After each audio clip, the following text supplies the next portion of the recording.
Nanayunan pa iti impayan ti Department of Agrarian Reform a mannalon iti titulo ti daga ijay Kalinga. Babad iti Certificates of Land Ownership Award ken Certificate of Condonation with Release of Mortgage. Banag ati nagragsak dagiti mannalon ana bayagan nga gururay iti titulo. Ada detalye ni Bridget Marcasi panguspian. Kagiddan ti 31st founding anniversary ken 7th Budong Festival ti Kalinga Province, inwaras ti Department of Agrarian Reform Cordillera kadagiti mannalon ti nasurok 1,400 as Certificates of Land Ownership Award ken Certificate of Condonation with Release of Mortgage. Iti datos, nasurok upat tagasot aklowa ken sangaribo a kokrom ti naiwaras kadagiti agrarian reform beneficiaries manipud Tabuk City, Pasil, Tinglayan, Rizal, ken Pinokpok. Maysa kadagiti nakaawat iti sertipikasyon ni Nestor Daluson, manipud Balawag, Tabuk City. Anang ipaksa iti nalaos a panagyaman na, gaputa iti kamaudyanan na, naan-anay at agikwadan ti daga at taltalunan da. Sigun ken kuana, sinublat na ti dagaan na awat da manipud kadagiti naganak na, ken mulmulaan da iti mais, pagay kenda dumapay anateng kas kang runaan na pagtataudan dagiti pagkasapulan da.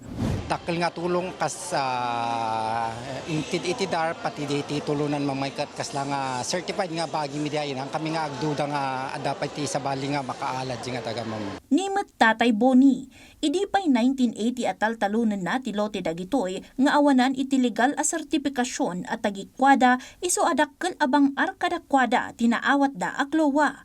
Gapo iti dayta, in panamnama na iti umno a panang taripato ken panangipatong palda kadagiti akemda para iti panakapaduras ti lote da. Ay mayaten na naragsak iti panunot mi na alam iti titulo mi. Inlawlawagmat ni Governor James Idduba nga inraman dati klowa ken kokrom distribution iti aktibidad ti founding anniversary ken Bodong Festival ti probinsya gaputa mang paragsak daytoy kadagiti mannalon tapno rumang impaay ti biagda. Through the distribution of e-titles, klowas, and kokroms, we provide security of tenure, a foundation for lasting progress. When a farmer holds a land title, it means protection of rights. It means dignity. It means confidence to invest in the land, improve productivity, and plan for the future without fear or uncertainty. Kabayatan na, pinagyamanan met ti DAR Cordillera dagiti beneficiaries iti pannakitinulong da ken nabigbig ti kinapatag dagiti mannalon kadagiti agrarian programs. We encourage all of you to be good steward of your awarded land titles. Likewise, ditoy FMEs. Ited ti gobyerno dayta ket barulen tayo kuma.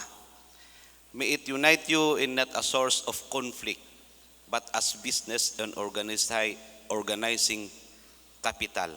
Bridget Marcasi Pangosvian para iti Pambansang TV. Iti Baro a Pilipinas.